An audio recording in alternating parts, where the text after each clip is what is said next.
Welcome to the Salt Strong Fishing Podcast.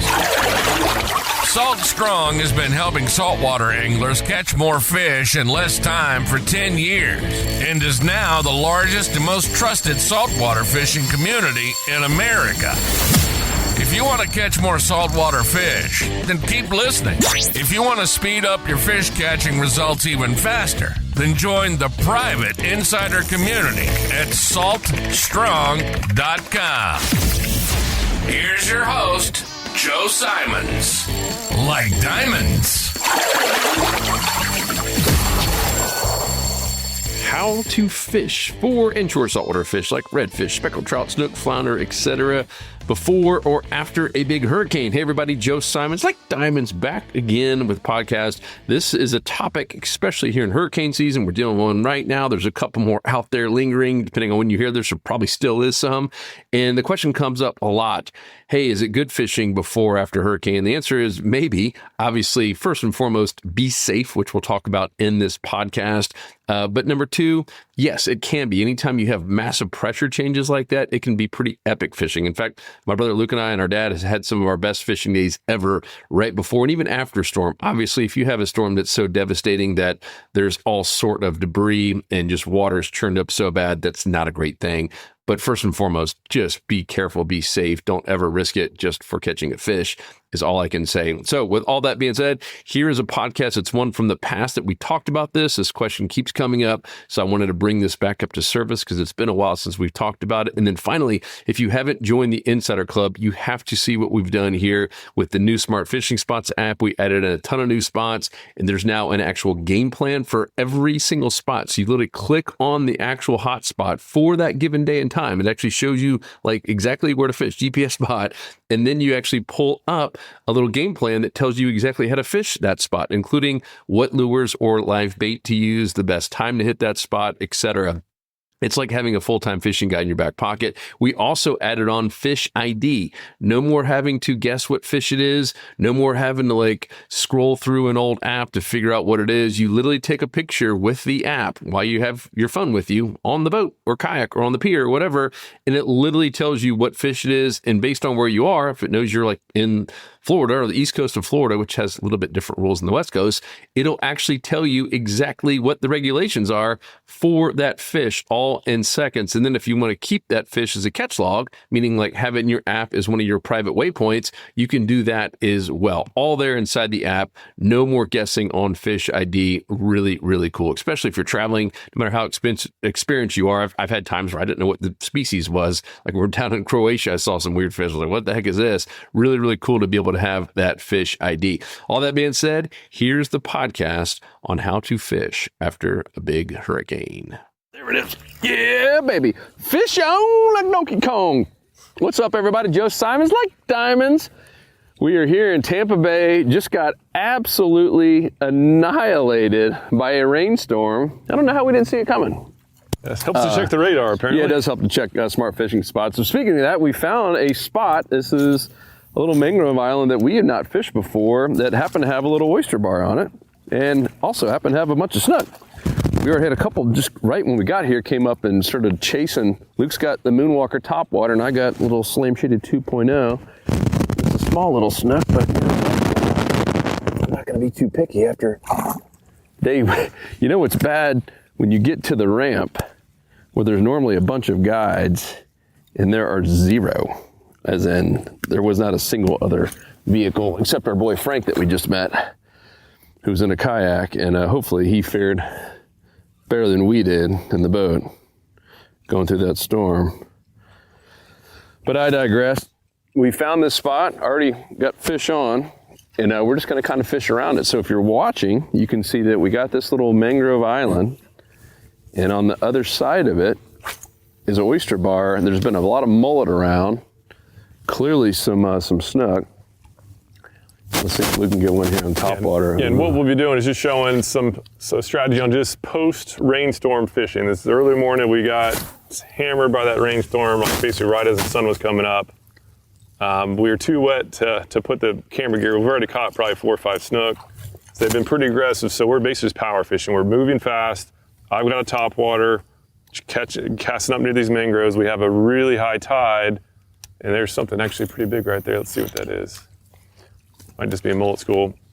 But we have a really high tide, so these fish are pushed up into the mangroves. We're hearing a lot of pops, but most of the pops are going on up in the mangroves. So I'm trying to call them out with the top water. Joe has this paddle tail rigged weedless, and he's skipping it up underneath the mangroves. So we're just going to be covering ground and trying to pick off as many fish as we can before the sun gets up. And before the bugs get to us. My goodness. Yeah, bugs are really bad this morning. Golly, you'd think here we're supposed to be in fall. Is that what the calendar said? Jeez, just getting annihilated. There's mullet jumping everywhere. I mean, look at this though, guys. Oh boy, went a little too aggressive on that mangrove line. Popped it out once. Yeah, so as far as looking for a good spot, if you can check out right here in this we have a little cove and some little mangrove shoots, and you can see just a lot of little ripples. Those are mullet. So we have a lot of mullet up on here, and they're getting chased around by something. And so I'm gonna just take this top water through these little chutes. This is a little oyster bar. We found this on Smart Fishing Spots. It has a little oyster layer on there, and it is awesome for finding spots that are likely to hold some predators. You guys see that? Ooh, there is a ton. Oh, I just got a no-see-em in my eyeball. So these fish are apparently holding right where that app was saying to go. Let's see if we can pick up more than just that one. Yeah, so on Smart Fishing Spots, that's the app/software we have for all of our members. It actually has all the oyster bars, and we're adding more all the time, so we get that data. And it's so cool, because you can go to a brand new spot, in a brand new city, brand new state, and just hit the little layer that says oyster bars. Golly, I got that, see them in my eyeball. And that's a great place to start, especially if you can have, oh, did you guys hear that? Oysters and grass or a little ledge, maximize the structure, maximize the, oh, did you see that? Yeah. There's definitely some fish back here. You know what I think we need is a little Dr. Juice. That's what I'm missing on here. Yeah, and as Joe was saying, to maximize structure. So in this case, we have the oysters right up here next to the mangroves, and there's a good amount of grass in this bay as well. So this is kind of a perfect situation where we have multiple forms of structure and we have the bait. So we have a lot of mullet up in here. And so not surprised at all that we picked off one snook. We actually had a nice one blow up right before the cameras turned on. So there's definitely fish here. And now it's just a matter of just trying to get a lure in front of them.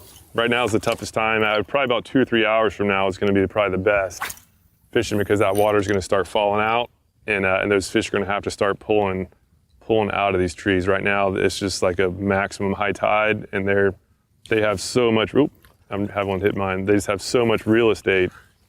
So what I do as a good brother and good angler is go right behind him when he's got It's still on me. It's a little guy. Top water. Oh, there it is. Ah, you rascal. That's a good one there. All right, so Joe's got a bigger fish. So he's going around that point, so I'm going to get the trolling motor as fast as I can. Put rod forward. Keep it down. I'm trying to turn him. Nice fish. Okay, good. He's way out there. Nice. Yeah, so we have this big mangrove point, so we just had to get away from that mangrove. This fish is going out. This might be could be a red, you think? It's either a red or a really big snook. Or a stingray. So now we're in the clear. That happened to me with Peter Deeks. I thought we were finding this massive red, and told him it to be a stingray. I'm not going to jinx myself here, but. Yeah, so that's a big deal when you're fishing near these mangroves. As soon as you're going on something big, get away from any structure as possible. Hopefully it's not a jack. It's kind of doing I know, it is kind of doing Jackie. I'm gonna start fishing up here then. But that one with Deeks, I thought it was a jack, or it was a 45-inch snook. Yeah, you just never know. You never know. It's definitely fighting like a jack. Yeah. Oh no! I don't know. I still think it's jack. Yeah, now he's circling back around. Well, still a fun fight either way here. Oh, got the hopes up. As I'm getting still annihilated by these. So the fact that it was doing a circle one way and just switched to do a circle another way, I'll be surprised if that is not a jack. Oh, we're getting closer. Oh, big old jack. Big old jack. Oh. Those things are so powerful, though. I think that's what came up on mine. I was reeling the top water in real fast, going for the next cast, and something slammed me. That's probably what it was right there. Oh, that would have been so much cooler if that was a big snook. Oh, come here, buddy. Don't go in the trolling motor. There we go. Turn his head up.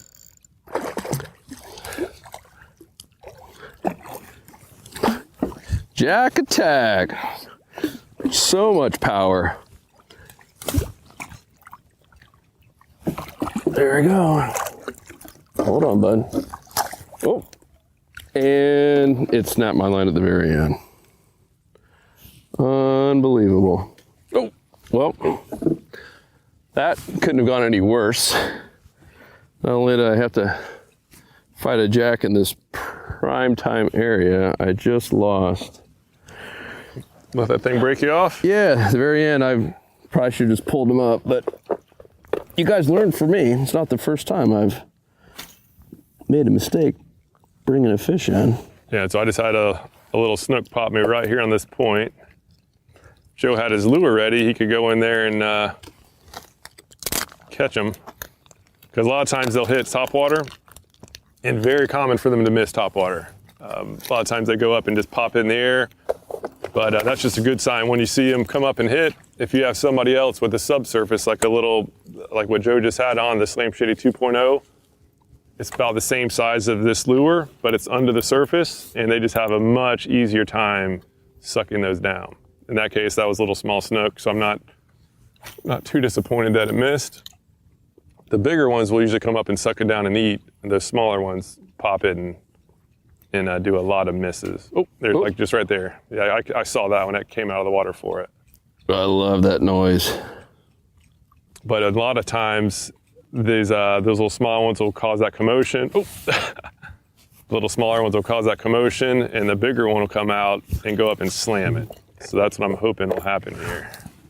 So make a couple more casts in this little pocket. And talk about your the new rod here. Everyone loves talking about equipment. We're always testing out new stuff.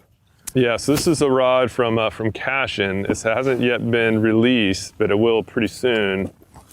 And so this is a made in the USA rod, and the coolest thing about it is that they've been able to shave costs, and you can now get a made in the USA rod for under $150. I think it's like 140 or 130 range, and which I don't think has ever been done, at least not anytime recent. So really cool. Made in the USA rod. Yeah, not for a legit inshore rod. Yeah, this is very nice. I mean, pretty much all rods under like $300 are made overseas. And they've been able to make it happen, and this is my first time using it, and started off probably 3 or 4 snook deep, all on topwater. So that's a heck of a way to start it off. No, it's not going to compete with our upcoming Made in USA slot machine. Yeah, I mean, but for $130, just for a great value rod, kind of like the TFO, right? Yeah, it's similar to the TFO. It's a little bit tip light compared to the TFO medium. Tip light? Yeah, where it's just the TFO has a little bit stiffer tip. So my test with this is great for topwater. My ultimate test with it will be later today. I'm going to put on a Slam Shady Bomber on a Haas Helix hook, and if it can get those hook sets, if it's strong enough to get those hook sets, which it might be, it's going to be close. But if that's strong enough for those hook sets, then this could be one of my new favorite all-purpose rods, because I feel it's super lightweight. So it's definitely lighter than the TFO. Holy stinking jack attack. Back in business. So we're gonna go over, fish around that island. So now we're gonna go over, check these others out. I see some more mullet on this one, and there's a bunch of mullet over there too. And that is pretty much one of the better signs you could see for a spot that's gonna be holding some fish. Yep, find the bait. That's one of the questions we ask all the time to any of our insider members, even just friends who are out fishing in an area and they're not catching any fish, is, all right, tell us about the bait you saw. And if they didn't see anything, then typically one of the issues. Or what structure you're fishing. If they can't answer both of those confidently, then could be part of the issue. But right now, there's a lot of mullet around. And I was just on the East Coast last week with old Captain Peter Deek. Ooh, ooh. Ooh. What was that? I do not know. But I would cast over there. I don't know if I spooked up something or what, but that was a big old boil. But same thing over there on the East Coast. I mean, you know, they just kind of finishing up their mullet run. There's no lack of bait. And so given the choice, I would fish near it.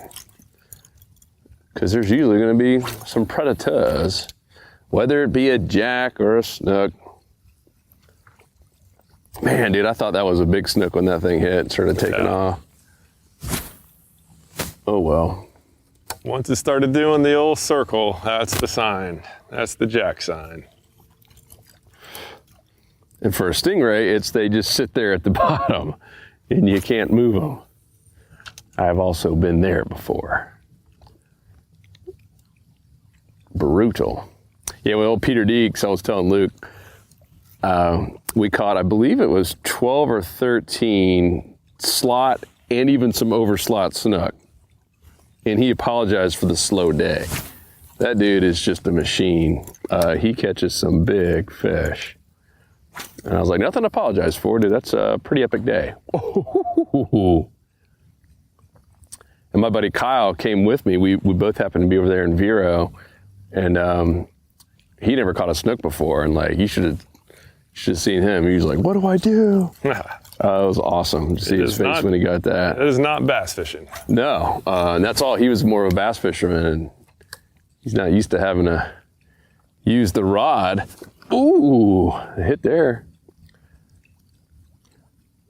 That much for leverage.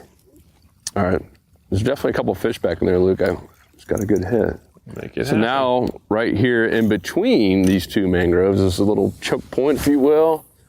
I got a hit, so I'm going to try to see if I can get another one. You can see all the mullet. Man, that was nice. Yeah, something just hit right there. That might have been mullet getting spooked, but either way.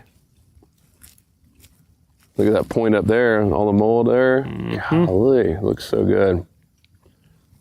Yeah, so we're just keeping constant motion, just covering ground and just trying to pick off as many spots close to these mangroves as we can. Another little tip, and this depends on the area, but it's about making sure you don't reel in and kind of give up too quick. We've had 2 different times where we were reel in just to try to get it in quickly to make another cast, and the snook hit right next to the boat.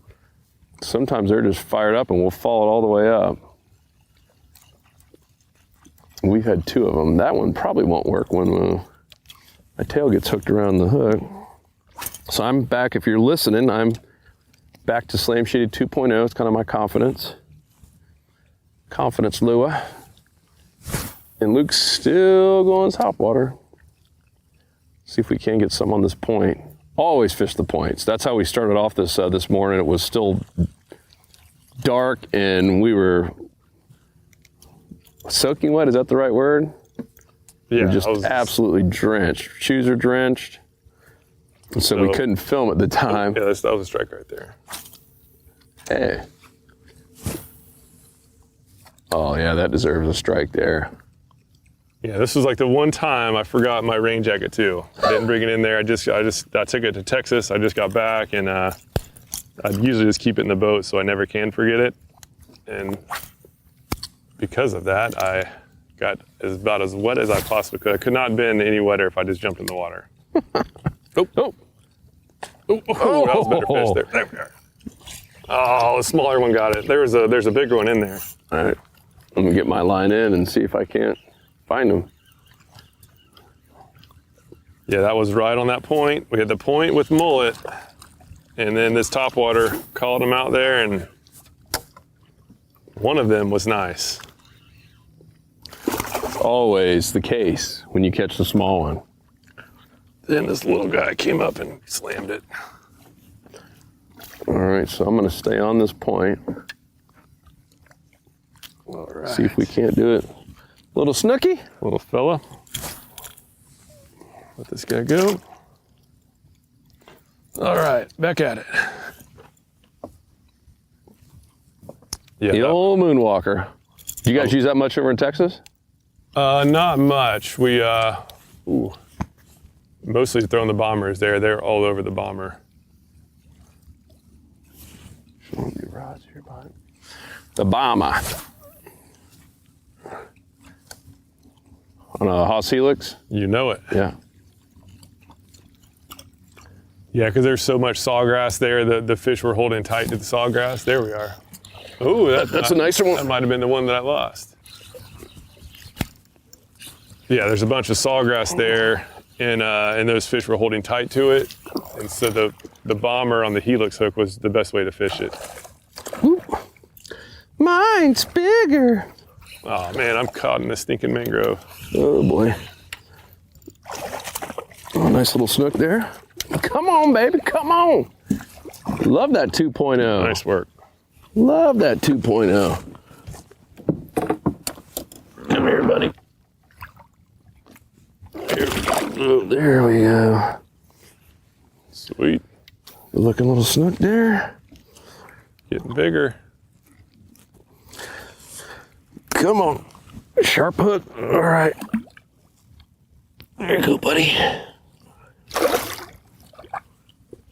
All right. Line still. Oh, you know what? I'm just going to, on the safe side, always check your line if you're catching a snook. Even the little small guys can do some damage. And what you don't want to do, which is probably another reason I lost that jack trying to pull him up. I'd already caught a snook on that and didn't replace it. And all it takes is that little bit of fray, and you can just see it all frayed up on the end. What pound lead are you using? This is 25. What do you got? I go with 30. Or I did the old bite tippet where it's 20 start of the leader for about maybe a foot, maybe 16 inches I'd say, and then about 6 inches of 30 for the bite tippet. And right now my moonwalker is in the tree. So I had this moonwalker in the tree, and then while Joe was fighting that snook, I had my other rod with the bomber, and I skipped up underneath there to see if there's any more fish before I totally ruined the spot. And probably bring out every single bug in the area. Yeah, I can't leave my moonwalker here. And now that the sun's coming up, I am going to be switching to the bomber. Yeah, this thing was not good. And also good just for the environment to get your lures out of mangrove trees. Yep. Come on. This thing doesn't want to let Did a whole go. podcast on that, and in terms of just leaving line and lures and birds that hang out in these trees, always smart to get it. Yep, so yeah, here's the dirty deeks. So you can just see what I'm talking about is that, there it is. So as that last 6 inches or so, it was longer. I've had to replace it after catching a couple snook. So 20 pound down to the 30. And that just makes sure that the business end right here that gets hit by the snook's mouth, that's protected. And it's a big deal to just as far as making sure that you don't get stuck. Oop, no. Oh yeah, baby. Hit that troll motor up. Oh, come on, get him out of the mangroves. Got him. Yeah, baby. Another nice snook. Oh. There we go. Fella. Woo.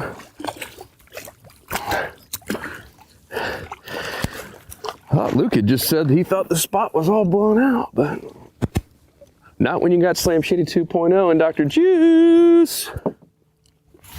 Yeah, baby. Come here. Come here. Come here. Oh, boy. I could be in the top 10 worst catch and release guys out there. There we go. Good little snooky. Here you go, bud. Watch them swim off right in front of you. And these things are so much fun.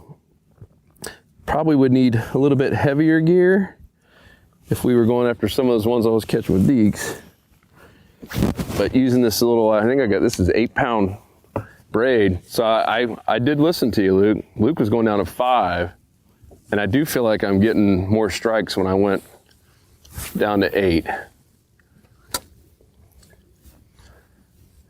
you still using 5? What do you use? I've got 10 now. I was doing 5 in the summer when everything was real spooky. Now these fish are getting more aggressive. Actually, you know what? This is 10. The other one, that rod back there is the... Oh, I was about to say, something was making some weird ruckus. It's a couple manatees. Manatees? Yeah, I was wondering what that was. I thought we had a school of reds. Can you describe the ruckus, sir? Movie, Joel? Breakfast That's Club. Breakfast Club, yeah. Classic. Ooh, another hit there. Man, there's a lot of snook around this. Isn't that cool? I mean, just right here, just finding these random little mangrove lines, and all started with finding oysters on smart fishing spots. And then when you pull up to a spot like that and you see all that activity, all that mullet, you know there's fish around. You just got to be patient and just keep making casts, honestly. That's what we've already caught a few on, just on the podcast. We already had 4 or 5 before that. Mm-hmm. All in this one little, they're feeding. One little area. Sometimes it helps to brave the storm. Yeah, another cool thing with smart fishing spots, we talked about it on a prior podcast, but have some really cool stuff coming for everyone, obviously, but in particular, the near shore, caught in a little mangrove tree, and offshore guys with this chlorophyll layers and the sea surface temps, so you can actually see the temperature. Whoa, manatee's right there. Oh, look at that manatee, look. Please don't spook, please don't spook. I'm not turning the trolling motor on. Yeah. Just to be sure. We don't want to. It's a giant one, literally like right under my rod tip right there. We don't want to have me screaming. You see some of those videos where the guys in the kayaks just get annihilated. Yeah, those things are powerful. Yeah. If that thing gets spooked and slaps you with the tail, you flying. And they're loud too. I mean, it's just like, it looks like a bomb goes off underneath you in the water. All right, Let's see, I think swim off. I want to go back up in this little, right up here, there's a bunch of mullet up here in this little cove. Okay, yeah, there's the other manatee up there ahead. I think we're in the clear now. Well, this looks good back here. There's a bunch of bait up here. There we go, mine in. Check my line one more time. Still weedless. Still weedless. Go right down the chute there. Look at all those mullet. Holy smokes. There's got to be some That's a good fish in here. Yeah. So yeah, we don't have any wind. I usually like to have some wind chop. We have basically just dead calm right now. But those fish still seem to be pretty active. A lot of bait up on the surface. Looks pretty nervous. No wind, lots of bugs. Yeah, maybe we shouldn't go in there. That might be bug central there. I'll go on the outside. There's a bunch of little bait up on this side too. Man, look at all this bait. Yeah, we might get eaten alive if we go up in there. Ooh. I just bumped a mullet. I get you excited. You feel like you just got a hit and you saw the mullet move off. Although there have been quite a few decent sized mullet caught on Slam Shady. Actually hit the hook. Not snagged. That's always funny when that happens. They say it's not easy to turn a vegan back into a carnivore, but it does happen. Quite the feat. It does happen, yep. Nothing against you vegans out there. God bless you in your healthy diets, but it ain't for me. Joel, ever go vegan? You ever try it? No? Luke? Never. Vegetarian? I did it for an afternoon, had salad. It was the worst.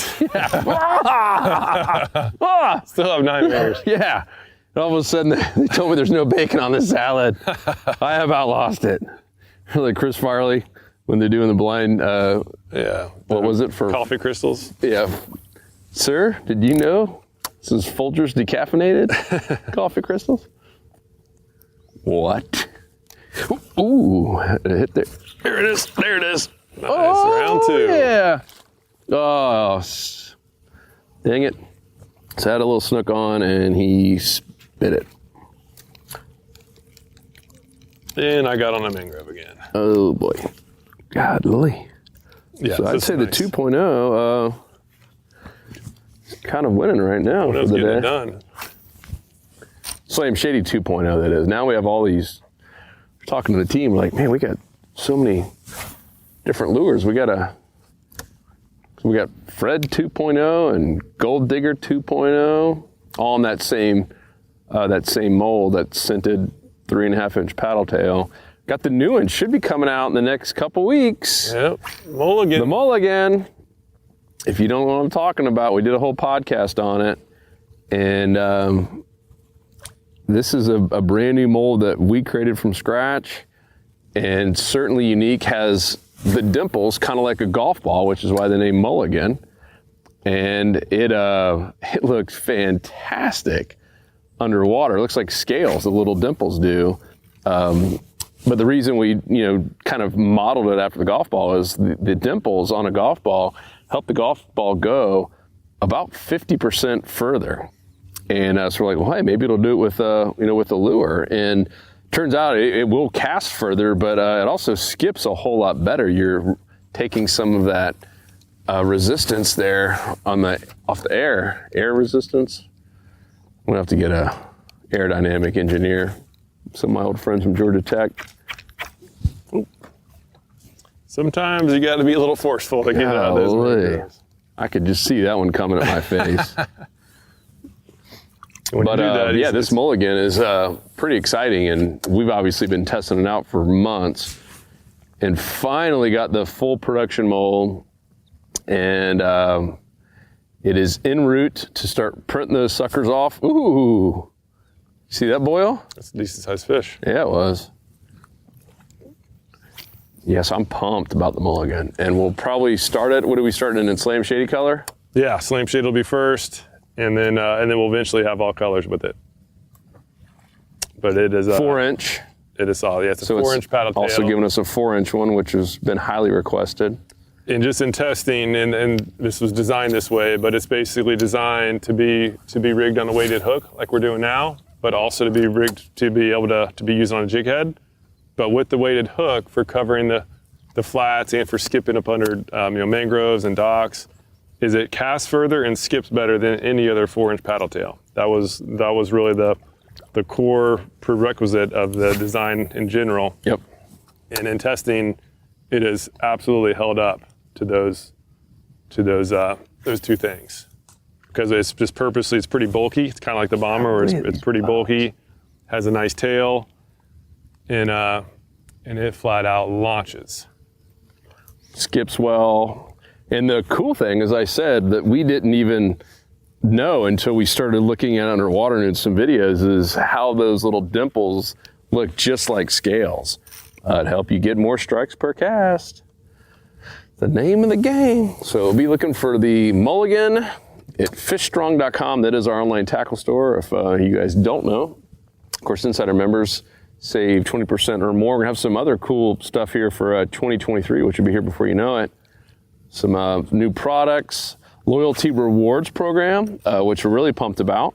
That's going to open up a lot of doors for you guys in terms of getting more and more stuff from us, your favorite friends here at Salt Strong and Fish Strong. And that'll be announced in January of 2023, loyalty rewards program. Just to make it even more irresistible to buy things from our store. And of course, we'll have our physical tackle store some point in 2023. It's had a lot of damage that we obviously were not expecting from the hurricane. Slowed things down a bit, but we won't give up. We will keep persevering, and it's gonna happen. Yeah, and it's it just made it where we were on the fence about kind of gutting the whole thing anyways, and that made it an easy decision.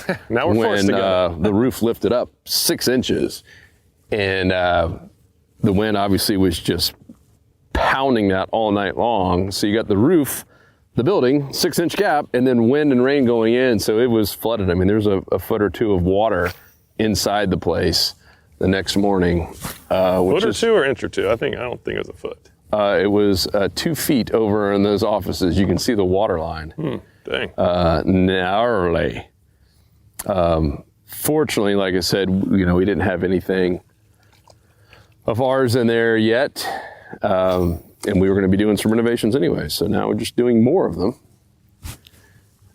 And that'll be really cool for all you guys to come. We'll start having some parties. It's on the water, so it's on a lake, so we can demo things and have events, get some kids fishing up there.